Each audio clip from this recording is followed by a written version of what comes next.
আচ্ছা, কখনো ভেবে দেখেছেন বিদ্যুৎ আর আমাদের যোগাযোগ ব্যবস্থা মানে ফোন, ইন্টারনেট এগুলো আসলে কতটা একে অপরের উপর নির্ভরশীল?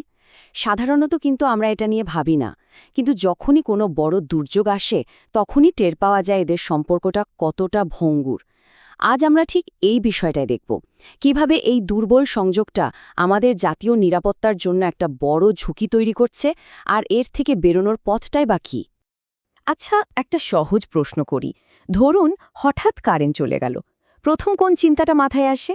মোমবাতি বা চার্জার লাইট খোঁজার প্রায় সাথে সাথেই কিন্তু আমরা ফোনটা হাতে নিই, তাই না? দেখি চার্জ কতটুকু আছে বা ওয়াইফাই এর কি অবস্থা। একদম সাধারণ এই চিন্তাটাই কিন্তু আমাদের আজকের আলোচনার একেবারে কেন্দ্রবিন্দুতে। আসল সমস্যাটা কিন্তু ঠিক এখানেই। আমাদের দেশের পাওয়ার গ্রিড আর টেলিকম নেটওয়ার্ক মানে মোবাইল, ইন্টারনেট এগুলো এমনভাবে একে অপরের সাথে জড়িয়ে আছে যে একটা সিস্টেম যদি বসে যায় তাহলে অন্যটাও প্রায় সাথে সাথেই অচল হয়ে পড়ে। আর এটা কিন্তু শুধু একটা টেকনিক্যাল সমস্যা না, এটা আমাদের জাতীয় নিরাপত্তা আর দুর্যোগ ব্যবস্থাপনার জন্য একটা বিরাট দুর্বলতা। চলুন বাস্তব চিত্রটা একটু দেখি, তাহলেই বোঝা যাবে পরিস্থিতিটা আসলে কতটা গুরুতর। তো পুরো ব্যাপারটা শুরু হয় কোত্থেকে? পাওয়ার প্ল্যান্ট থেকে। সরকারি, বেসরকারি অনেকগুলো কেন্দ্র আছে যেখানে দিন-রাত বিদ্যুৎ তৈরি হচ্ছে, আর সেটা ন্যাশনাল গ্রিডে জমা হচ্ছে। একটা বিশাল কর্মযোগ্য, সত্যি বলতে।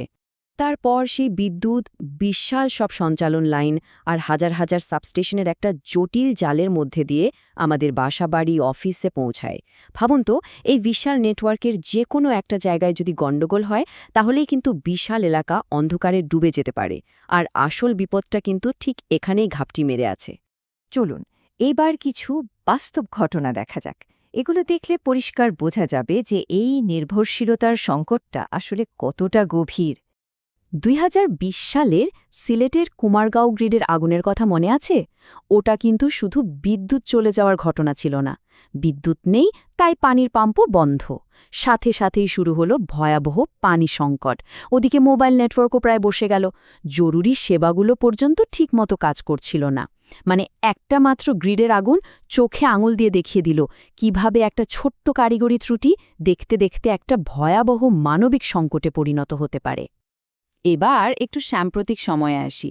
এই তো ২০২৪ সালের আগস্টে ফেনীতে যে ভয়ঙ্কর বন্যা হলো, সেই সময়ে জেলার ৯২% মোবাইল টাওয়ার অচল হয়ে গিয়েছিল।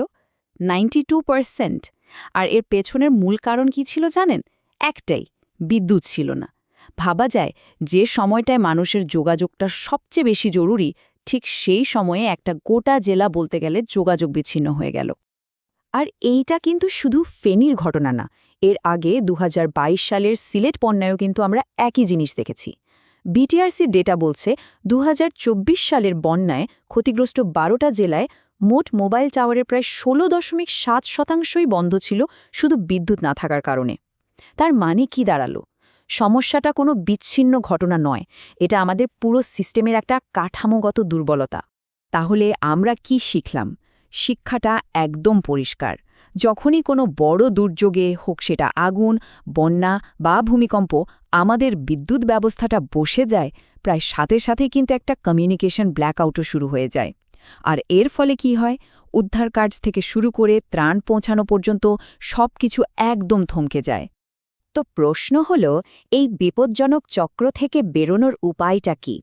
আশার কথা হলো, এই গভীর সংকটটা বুঝতে পেরে বিদ্যুৎ খাতের ভেতর থেকেই একজন প্রকৌশলী একটা অসাধারণ প্রস্তাবনা নিয়ে এসেছেন, যা হয়তো এই পুরো অচলাবস্থার একটা সমাধান দিতে পারে।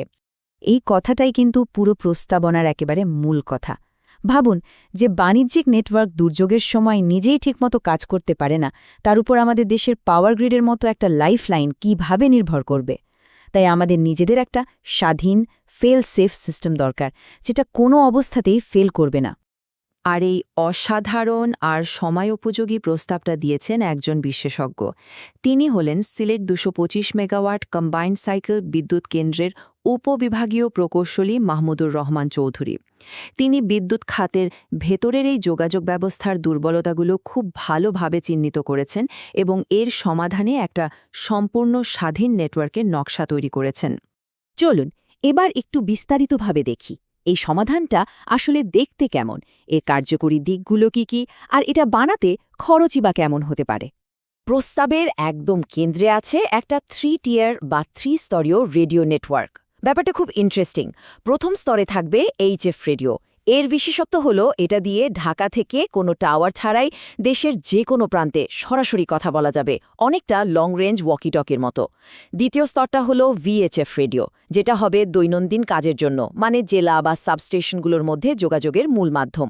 আর শেষে 3 নম্বর স্তরে থাকবে ইউএইচএফ রেডিও, যেটা বড় বড় পাওয়ার প্ল্যান্টের ভেতরে বা ঘনবসতিপূর্ণ শহরে নিখুঁত যোগাযোগের জন্য ব্যবহার করা হবে। এখন নিশ্চয়ই খরচের প্রশ্নটা আসছে মাথায়, তাই না? প্রস্তাবনা অনুযায়ী এই পুরো সিস্টেমটা বসাতে প্রাথমিকভাবে খরচ হতে পারে প্রায় 2,90,00,000 থেকে 3,40,00,000 টাকার মতো। এর মধ্যে কিন্তু হার্ডওয়্যার কেনা, টাওয়ার বসানো আর লাইসেন্স ফির মতো সব খরচ ধরা আছে। এই সিস্টেমটার সবচেয়ে দারুণ দিক হল এর স্মার্ট ডিজাইন। প্রথমত, এটা বাণিজ্যিক নেটওয়ার্ককে পুরোপুরি বাইপাস করবে। দ্বিতীয়ত, খরচ বাঁচানোর জন্য এটা নতুন টাওয়ার না বসিয়ে পিজিসিবি বা পাওয়ার গ্রিড কোম্পানির যে টাওয়ারগুলো অলরেডি আছে সেগুলোই ব্যবহার করবে। এটা কিন্তু অনেক বড় একটা সেভিংস। আর শুধু তাই নয়, বাংলাদেশ ইলেকট্রিসিটি গ্রিড কোড বা বিইজিসিতে কিন্তু বলাই আছে যে গ্রিডের নিরাপত্তার জন্য একটা স্বাধীন যোগাযোগ ব্যবস্থা থাকতে হবে। এই প্রস্তাবটার সে শর্ত পূরণ করছে। আর একটা মজার ব্যাপার হলো, বিটিআরসি সম্প্রতি সাধারণ নাগরিকদের জন্য অ্যামেচার রেডিও লাইসেন্স দেওয়া শুরু করেছে, যা প্রমাণ করে এই ধরনের প্রযুক্তির গুরুত্ব এখন সবাই বুঝতে পারছে।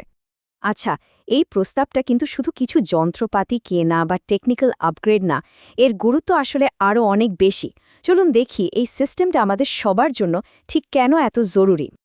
পার্থক্যটা কিন্তু দিন আর রাতের মতো পরিষ্কার। আজকের যে ব্যবস্থাটা আছে সেটা মোবাইল নেটওয়ার্কের ওপর নির্ভরশীল, আর দুর্যোগের সময় আমাদের প্রায় অসহায় করে ফেলে, কোনো সমন্বয়ই করা যায় না। আর অন্যদিকে এই প্রস্তাবিত সিস্টেমটা হবে সম্পূর্ণ স্বাধীন, মানে দুর্যোগের সময়ও এটা সচল থাকবে আর বিদ্যুৎ ব্যবস্থা চালু রাখতে নিখুঁত সমন্বয় নিশ্চিত করবে। এটা আসলে দুর্বলতা থেকে সক্ষমতার দিকে একটা বিরাট লাফ। কাজেই এটাকে শুধু একটা টেকনিক্যাল প্রজেক্ট হিসেবে দেখলে কিন্তু মস্ত বড় ভুল হবে। একবার শুধু চিন্তা করুন, একটা বড় ভূমিকম্পের পর যখন সব মোবাইল নেটওয়ার্ক ডাউন, তখন বিদ্যুৎ ব্যবস্থাটাকে সচল রাখার জন্য ইঞ্জিনিয়ারদের নিজেদের মধ্যে নিরবিচ্ছিন্ন যোগাযোগটা কতটা জরুরি। তাই এটা আসলে আমাদের জাতীয় নিরাপত্তা আর দুর্যোগ মোকাবেলার সক্ষমতার জন্য একটা কৌশলগত বিনিয়োগ। শেষ করার আগে একটা প্রশ্ন রেখে যেতে চাই, যে পাওয়ার গ্রিডটা আমাদের পুরো দেশের লাইফলাইন, সেই সিস্টেমটার যে নার্ভাস সিস্টেম অর্থাৎ তার যোগাযোগ ব্যবস্থা, সেটা কি অন্যের উপর নির্ভরশীল থাকাটা ঠিক? জাতীয় নিরাপত্তার কথা মাথায় রাখলে আমাদের পাওয়ার গ্রিডের জন্য নিজস্ব ও স্বাধীন একটা যোগাযোগ ব্যবস্থা থাকাটা কি এখন সময়ের সবচেয়ে বড় দাবিগুলোর একটা নয়? একটু ভেবে দেখবেন।